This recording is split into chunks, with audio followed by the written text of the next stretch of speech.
So here is a tier list that I made for every single popular staple spell and trap. So we have very popular stuff like MST, Book of Moon, Warning Point, Floodgates, all stuff like that. I'm also including some spells and traps that are not disruptions, something like Power of the Guardians, Monster Reborn, Necro Valley. Those aren't actually quick effects that disrupt your opponent, but they are still popular staples that people are using in their decks. And all of these cards are taken from the popularity list from Duel Ranked, because there is a ranked popularity list for all the cards that people are using in above Platinum, and I took all the cards from that. So you might be able to notice that we are also including Mirror Force because it will be released by like tomorrow. So we are also going to include this in the tier list. So the reason why I'm doing this tier list is because a lot of new players don't actually know which staples to invest in. And also, if you have dream tickets, you will want to spend them on staples, but you might not know which staples are the best and which aren't. So we're just gonna make a tier list to give you an idea on which cards are better and which cards are not so good. Okay, let's start off with MST. This is undoubtedly an S tier. This card is just really good in basically any deck. It pops a back row without any kind of cost. You can use it on your first turn by setting it face down. You can use it on your second turn to pop your opponent's already existing back row. It's just a really, really well-rounded card. And it also comes from a decent box itself, because unlike cards like Cosmic Cyclone, which we will talk about later, it is not from a outdated box which has nothing good in it. It actually comes from a decent box which has Technogenus support and Shark stuff in it. So it is a really good pick for just any deck to have. Only MSC says no, there will be probably a bit more. Okay, next card, Book of Moon, also S tier. So what it does is it flips a monster face down in a quick play spell. So even though it doesn't work against Lynx, which some people might put it on A tier because of that, I still think this is just still a really, really, really good staple for just any deck to have. So even when Lynx are out, there are still plenty of decks that don't use Link monsters, decks like Photons and Infernoids. You can flip their monsters face down because their negates are actually just normal effect monsters, which you can use on their Decatron to flip their stuff face down. And even in Link decks like Mekk-Knights or Salads, you can still flip their Link materials face down. So you can still prevent them from making their links by flipping their effect monsters. And what makes this card so good is it is a quick play spell. So unlike Canadia or Floodgate, you can use it in your second turn straight from your hand. So for example, if your opponent has a effect monster which has a negate, something like Decatron, if your opponent goes first and summons a Decatron with a negate, what you can do is just right before you do anything else, just activate Book of Moon, flip that monster face down so he can't negate your combos. Or if your opponent is playing Photons and has Galaxy Eyes Photon Lord, you can just flip that Photon Lord face down so he can't negate your monster effects. So yeah, it's still a really solid choice, and also it comes from a decent box as well. So there's also that. Next card, Econ. So Econ is limited to 1 because it is too good. And even if it's limited to 1, it's still really good. It just limits the amount of copies that you can play in a deck, and also limits the amount of decks that you can use it in. Econ, it's still really good. I would still put it on an S tier. If you're going to play a limit to 1 card, you still probably should play Econ. There are also other limited 1 cards like Trash or Monster Reborn, but I think most of the time you will still want to play Econ. because it's just such a good card. And the only reason why people are playing less of Econ than before is just because it's limited to 1. That means you can't play it with other limited 1 cards, and a lot of meta decks have limited 1 cards like Silence or Mekk-Knights, or even decks like Photons, because Photons use Monster Reborn. So the only reason why people aren't playing this card isn't because it's not good anymore, it's just because they couldn't because it's limited to 1. But if you could play this card, you should play this card. Okay, next card. Forbidden Lance. S tier. Because Forbidden Lance is just another kind of anti-back row. It is you should play either MST or Forbidden Lance in basically any of your decks, because it protects your combos against your opponent's back row. Sometimes you will want to use Lance, sometimes you will want to use MST, it kind of depends on what deck you're playing. If you're playing a deck like a Synchro or Xyz deck, you should probably play Lance to protect your materials. Or if your monster doesn't really care about the 800 attack loss, you could play Lance.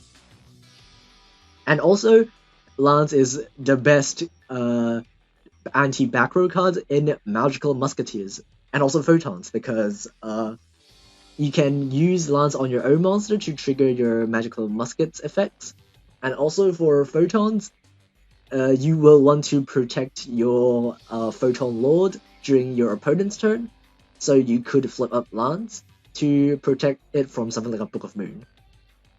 So one thing that Lance can do that MST can't is that it could protect your monsters during your opponent's turn from cards like Book of Moon. So you will also want to consider playing Lance when you're playing a anti-back row card. Okay, next card.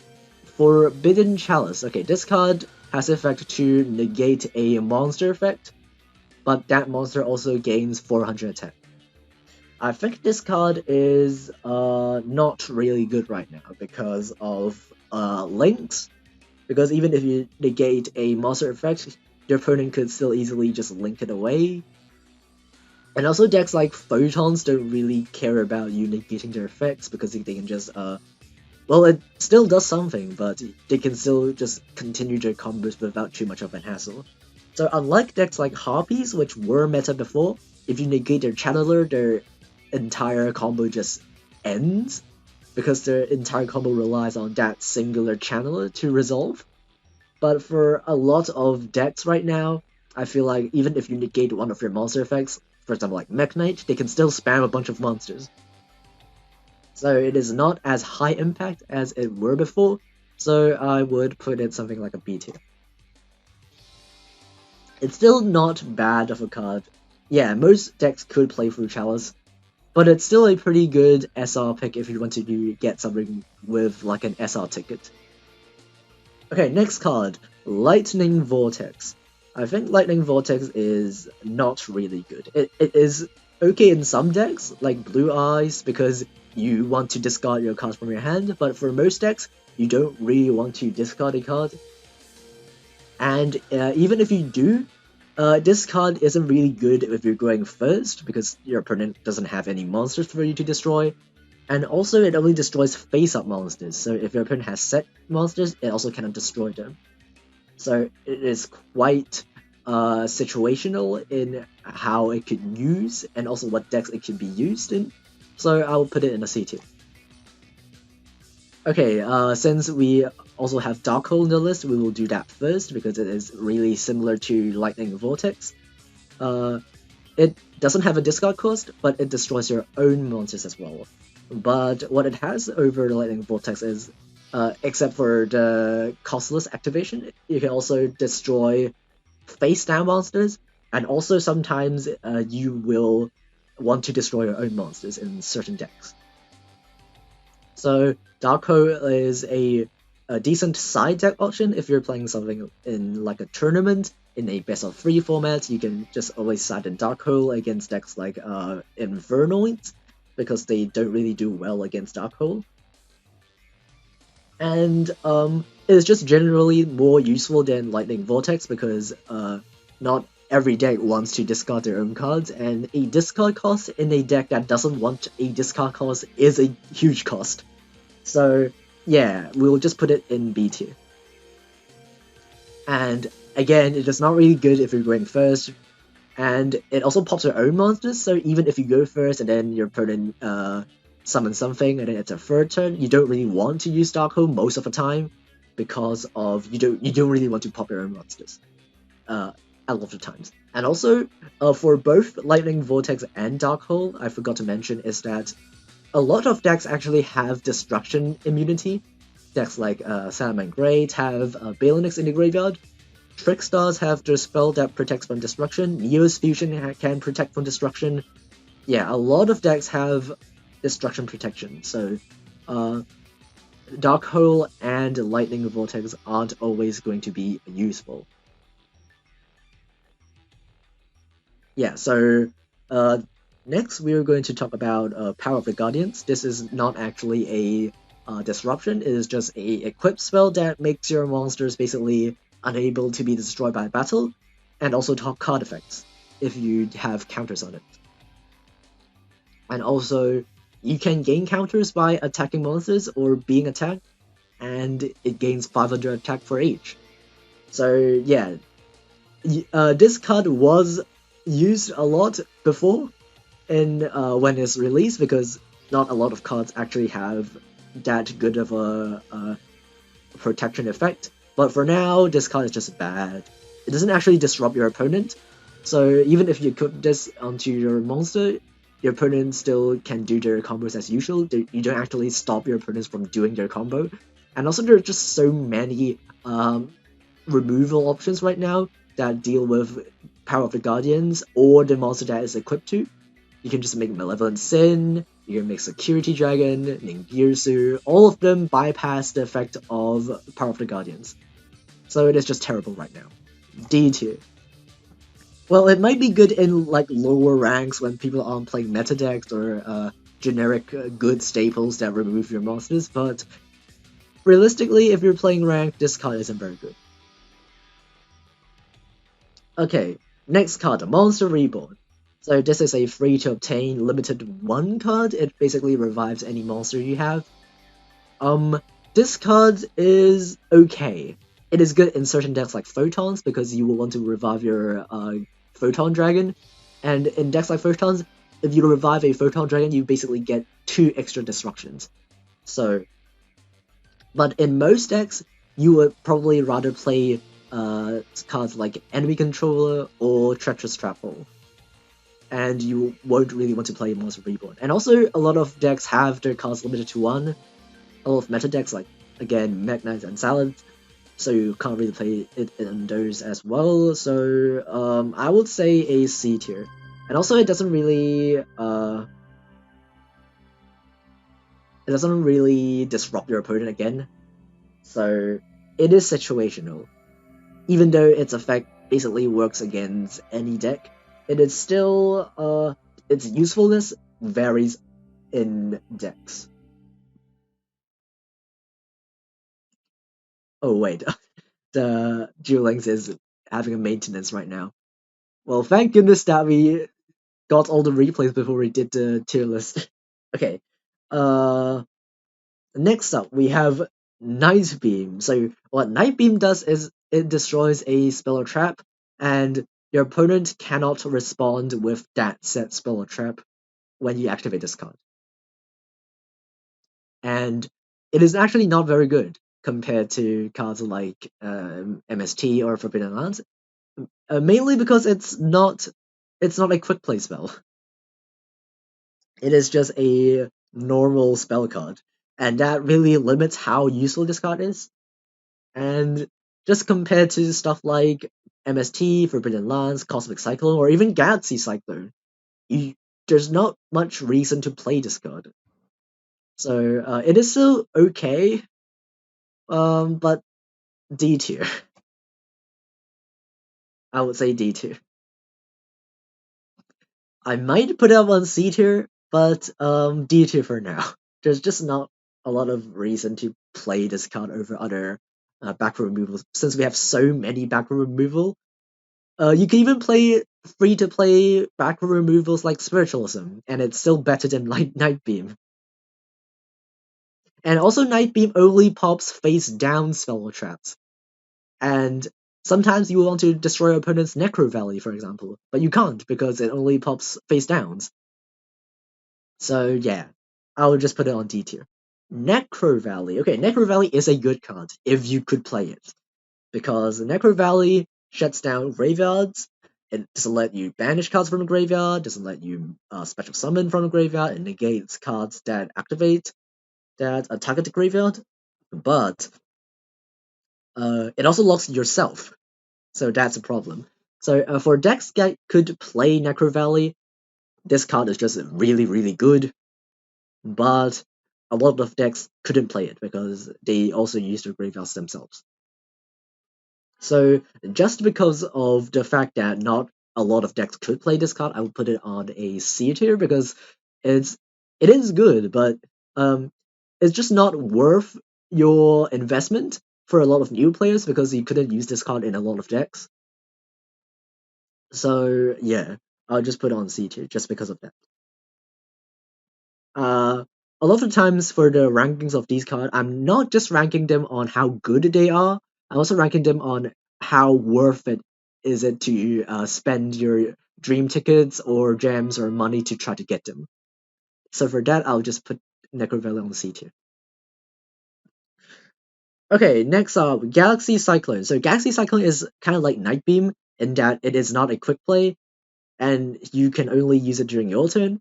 But I would say that Galaxy Cyclone is one tier higher than Night Beam because you can potentially pop two spells or traps, one face down and one face up, and also it is searchable in a Photon deck. So it is a bit of a better investment than Night Beam because you could play one copy of this card in Photon decks. But other than that, there's just not much reason to play Galaxy Cyclone. Okay, Cosmic Cyclone. Cosmic Cyclone is A tier, I would say.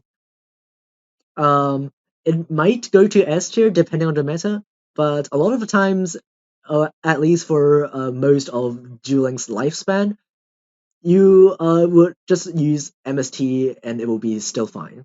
Because Cosmic Cyclone banishes the spell and trap by paying 1,000 life points, but for a lot of spells and traps, you don't really need to banish it. Just popping it with MST is just fine for like most of these. All of these staple traps could be just popped with MST and Cosmic Cyclone, and it won't make a difference. So there's really not that much of a reason to pay that extra 1,000 life points, especially in a 4,000 life point format. Paying 1,000 is just a quarter of your entire life points, so that may not be worth it for most of the time. But if a meta deck has graveyard effects for spells and traps, you might want to play this card. And also, Cosmic is in a old box. It is one of the oldest box in the entire game, and all of the other cards, basically all of the other cards except maybe Into the Void, are just terrible, absolutely unplayably bad. So if you're trying to get this card, don't try to get it from the box because the box is so bad. Just get it from the dream tickets or get it from the paid bundle if you're willing to pay. But yeah, just remember that this card is always an option. Okay, now we have ranked all the spells. Now let's go to the traps, I guess. We'll start with Raigeki Break. This card discards a card from your hand and destroys a card. Just any card. Including your own, including your opponent's, monsters, spell traps, just any card. Okay, so this card is okay in some decks. It's kind of like Lightning Vortex in that the discard cost can be really useful in some decks, but for most other decks you won't really want to discard your card. So I'd say let's put it in the same tier. So, and also if you're willing to discard a card for a disruption, you would much rather just play Karma Cut. Yeah. So even in decks that want to discard like Blue Eyes, you would just much rather just play Karma Cut or even Ultimate Providence, which we will go over later. So it's not really that worth it to get Raigeki Break, so I'll put it on C2. Okay, next up we have Treacherous Trap Hole. So Tretch is an interesting card. So it has been really, really, really good before because it is just a uh, destroy two monsters without cost. So it is it has historically been really, really good and used in almost any deck. The three main staples that people run in almost any deck before is MST, free MST, free Book of Moon, and two Treacherous Trap Holes. Those are just basically the golden ratio of staples that basically any deck would run back in the day. But for now, I feel like first of all we got so many more good trap cards like Warning Point, Bottomless, Compulse, Crackdown. All of them do a lot of really good things and also don't require a discard. And also Treacherous destroys a monster and also the targets. So for a lot of decks like Salamangreys, Trickstars, all of those stuff, they don't really mind being destroyed because they have protection from the graveyard. And also just some monsters like Galaxy Eyes Photon Lord just are immune to destruction. So and especially it is now limited to one. I feel like it's a lot better if you play Econ in this spot than playing Treacherous. Because even if you play Econ, you can play all of the other good traps without worrying them turning off the effect of Treacherous, because Treacherous can't be activated if you have a trap in the graveyard. So I feel like has been a lot less good than it has been before. There has been an argument to ban Treacherous before because it is just really good removal for two monsters. But for now, I feel like it is not really that much worth it anymore. Still put it on a B tier, the same tier as Black Hole, because it still destroys monsters in a quick effect. So it's still not bad. But if you're playing Treacherous, you can't really play all the other good traps that we have right now. So yeah, and Karma Cut. Okay, Karma Cut is just straight up a better version of Raigeki Break in a lot of ways, even though it can't really pop back row. It banishes. And banishing a monster is so much more better than destroying a monster. It means they can't activate their graveyard effects. It means that they can't really protect them from destruction. And also Karma Cut has a bonus effect that banishes all copies of the same name from the graveyard. So if your opponent has like two blue eyes on the graveyard and one on the field, you activate Karma Cut, you banish that blue eyes, and you also banish the two blue eyes in the graveyard. So that's just like a cherry on top. That's not the main reason why this card is good, but just a banish in a quick effect is just really good. And there are not many other staples that do what Karma Cut does. I mean, have um we have a lot of staples that flip monsters face down. We have a lot of them that negates monster effects, but we don't really have a card that does what Conquer does. And even if it has a discard cost, its effect is just so good. So I'll put that on A tier. Okay, next card, Wall of D. Okay, Wall of D is a battle trap. And battle traps are usually not good because your opponent can just destroy them before they enter battle phase. So, and also World Disruption doesn't actually disrupt your opponent, despite what its name says. What it does is it lowers your opponent's monster's attacks, but it does lower it quite a lot. It lowers it back to for each monster your opponent has, it lowers by 800. So, for example, if your opponent has three monsters, it lowers it by 2400. So that's quite a lot of attack reduction, and it's also permanent. So that's also something that you should keep in mind. But for now, I would say it's not really worth investing on this card. And also, if you're trying to uh, have a good battle trap, I would much rather you play Dimension Prison or Drowning Mirror Force or just the regular Mirror Force. All of these are probably just better than Wall of D. So I'll just put this in D2. D tier for Wall of D. Okay. Hollowed Life Barrier. Hollowed Life Barrier is a rare trap that is limited to two. It discards a card to protect your life points and also the monsters on your field from being destroyed by battle. So this card needs a discard cost and still doesn't actually disrupt your opponent. So it is okay for stalling, but even for stall decks, it needs a discard cost, which is not very useful, and especially because it is now limited to two. There's just so many more limited to options that are just better than Hell Life Barrier.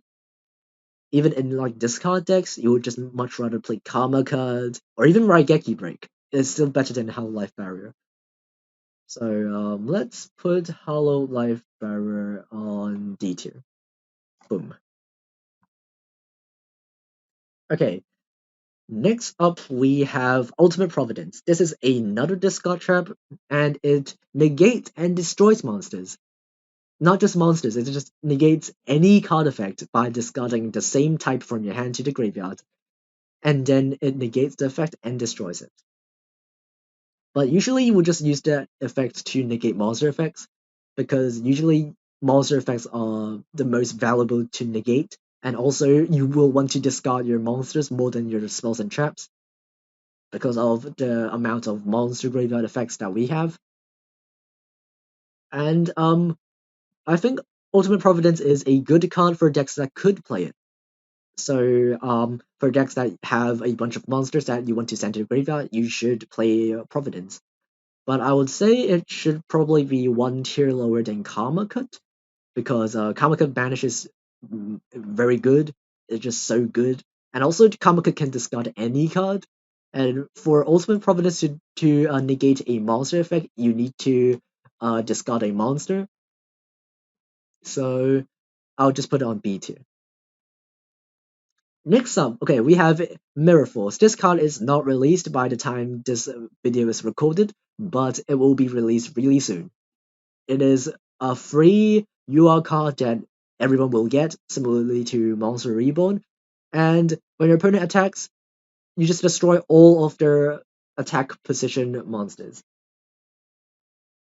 So, um, but the main problem of Mirror Force is that, first of all, it's a battle trap. So, battle traps are just bad by default because they can just be popped before your opponent gets to your battle phase. And Mirror Force destroys, which is a problem because a lot of decks have destruction immunity or have ways to take advantage from being destroyed, and Mirror Force just destroys, which is not ideal. But I would say it's probably still better than Wall of D because it actually destroys. So I'll place it on a C tier. It's still a pretty good card, like Lightning Vortex, similarly, but I think it's a bit better than Wall of D. It actually destroys your opponent's monsters, and if your opponent actually doesn't have a way to prevent their monsters from being destroyed or have a way to pop this card, this single card can just win you the game if your opponent is being unlucky. So it's not absolute garbage like Wall of D or like Power of the Guardians or Hell Life Barrier. It actually does something, but I'll just place it on C tier. It's still not the best. Okay, Canadia. Canadia is basically Book of Moon, but as a trap card. So, Book of Moon is a fairly new card compared to Canadia. Canadia is one of the oldest staples that we have in Duel Links, and it is a trap card that flips your opponent's monsters face down and has a graveyard effect that can revive itself as a effect monster with 1200 attack and 0 defense. I would say this card is an A tier. It's still good. Flipping a monster to face down defense is still a really good effect even after the links. And the extra body is especially good in the link era because you can just link it away. Because usually for decks back in the day, you don't really have a good way to make use of the free monster you get from Canadia. but now you can just use it as link material. So it's just a bit better than before in terms of how the second effect can be used. So A tier. It's still a really good card. Okay, next card, Compulse. Okay, Compulse is a selection box exclusive for now. It is limited to 3, and it has a simple effect to bounce a monster back to the hand. This effect is really, really good, because if you target an extra deck monster, it goes back to the extra deck. And because so many decks have destruction protection, this card bypasses all of them. And unlike cards like Book of Moon or Canadia, it works on link monsters. It works best on link monsters because it returns it to the extra deck. It also is really good against decks like Photons because they revive their Photon Dragon again and again from the graveyard. But if you return that to the hand, they can't really make a use of it. So definitely a really, really good trap. S tier. Yeah, but I think most people can't actually play this card if they're free to play player because it is from a selection box for now. But if you're trying to get a staple from a selection box, if you're willing to pay, this is probably one of the best options that you can get. Okay, next card, Breakthrough Skill. Breakthrough Skill negates a monster effect similar to Forbidden Chalice, but it is a bit worse because it is not a quick play spell. One of the good things about Forbidden Chalice is that you could use it during your own turn if your opponent goes first. You could use your chalice to negate their existing monsters so that you can just make your combos without being disrupted. But Breakthrough Skill can't. But Breakthrough Skill has a graveyard effect to negate another monster effect, but you can only use that effect during your own turn, so that's not very useful. So most of the time, Forbidden Chalice is just better, and also it's cheaper for Forbidden Chalice. It's just an SR for Forbidden Chalice, and Breakthrough Skill is a UR. So I'll put it one tier lower than Forbidden Chalice. But at least it still disrupts your opponent, so it's not completely useless. Okay, next card, Floodgate Trap Hole. Okay, Floodgate is similarly to Book of Moon and Canadia, it flips a monster face down, but it has the added bonus that that monster stays face down forever, unless you flip it out using a card effect. So it is a really good card um, if you don't really have a way to immediately get rid of the monster you flip face down. You can just leave it face down until you find a way to get rid of it. And also, it doesn't target, and that is just really good because some boss monsters can't be targeted or can negate targeting effects, and this card can bypass that. But I feel like this card is a bit less good when Lynx came out, similarly to Book of Moon and Canadia, and also it is limited to 3, which is a problem because there are also other limited free cards that are good, like Compulse or Crackdown, and most of the time you won't want to use Floodgate Shrapnel over those cards. And also, again, Floodgate comes from a really bad box, so there's not much of a reason to try to get that card from the box. So, it's still okay. I'll put it on B tier. And also, I have to mention that that card only activates when your opponent summons a monster, and not whenever you want, and that could be a problem sometimes. Okay, B tier Floodgate Travel. Okay, next card is Fiendish Chain. Okay, Fiendish has been really good before, but I think it is not really good in today's meta just because links are out, and even if you negate any monster, which has been the end of the turn for a lot of decks back in the day, but for now, even if you negate one effect, your opponent can just link it away, and if your opponent links it away, your Fiendish Chain stays on the field. It doesn't go away, and it clogs your back row. So I would still put it in the same tier as Forbidden Chalice, because if you Fiendish Chain your opponent's biggest link monster, their boss monster, and if they don't have a way to get it off the field, and it's still quite good because it also stops it from attacking. but its usefulness is uh, a lot less good than it has been before. But still okay. It's still I still think it's better than breakthrough skill because it also prevents it from attacking. So B tier for that. Okay, next up, Drowning Mirror Force. Okay, Drowning Mirror Force is similar to Mirror Force, but it's better because it shuffles all monsters back to the deck. And that effect is not targeting and it doesn't destroy. So it gets around basically most protection effects. And resolving one copy of Drowning basically wins you the entire game. So yeah, this card is just absolutely nuts if you pull it off, but again, it's a battle trap, so your opponent can just destroy it before they attack. So I couldn't put it higher than a B tier. I'll just put it on B tier. It's still really good. Okay, next card. Okay, this is a interesting one. Needle Sealing. Okay, Needle Sealing is a trap that destroys all monsters on the field uh, when there are four or more monsters. So this card is actually seeing a lot of play right now because of a lot of meta decks having immunity to destruction effects. So you could activate this card without having to worry that your own monsters will be destroyed. And this card is just really good against our tier 1 deck right now, which is Mech Knights, because they don't have a way to protect their own monsters from being destroyed by card effects, and they spam a lot of monsters. So that card is really good for that, but it is quite limited on what decks you can use it in because you will have to have enough monsters on the field, and also you will have to have monsters that are immune to destruction. So in terms of investment value, it is not really high, but it is still good in a lot of decks. So I will put it on B tier.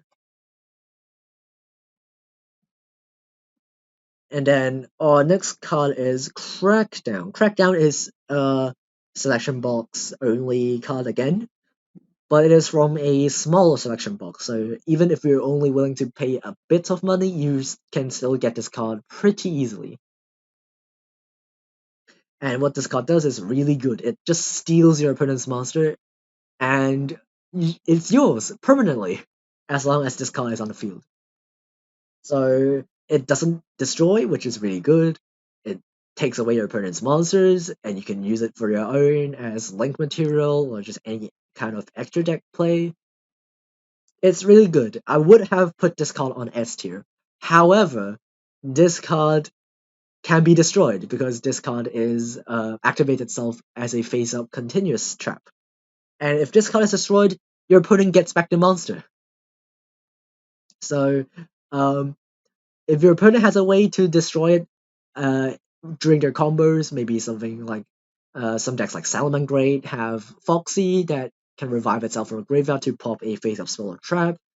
If your opponent has a way to pop it, they get back their monster. So that is not really good for some decks, but it is still really good. And it's best for link decks because you can link the monster away. And I'll still put it on an A tier because it's still really good. And also it's limited to 3. So if you're picking between Compulse and Crackdown, I'll probably pick Compulse because it is just good uh, against more decks and also harder to counter.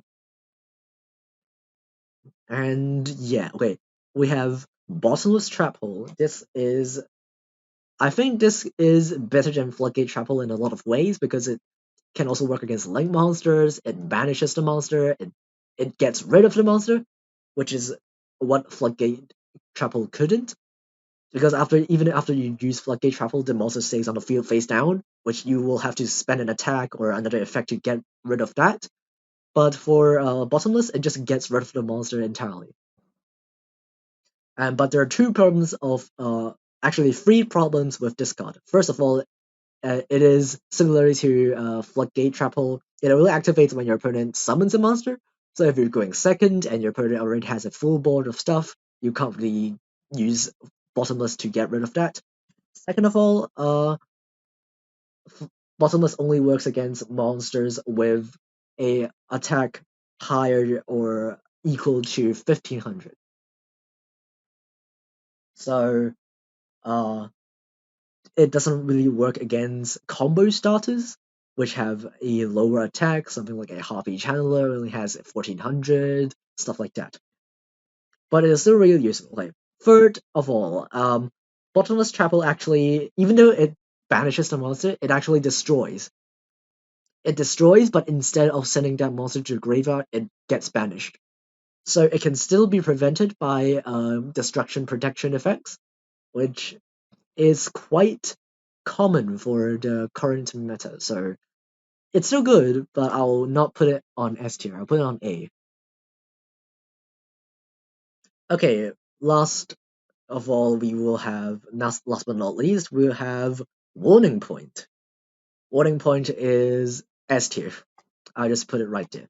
Warning Point is really, really good. It can work against link decks because it also it doesn't flip it face down. It works against any decks. Works against boss monsters. It works against combo starters. It prevents your opponent from using that monster as a material.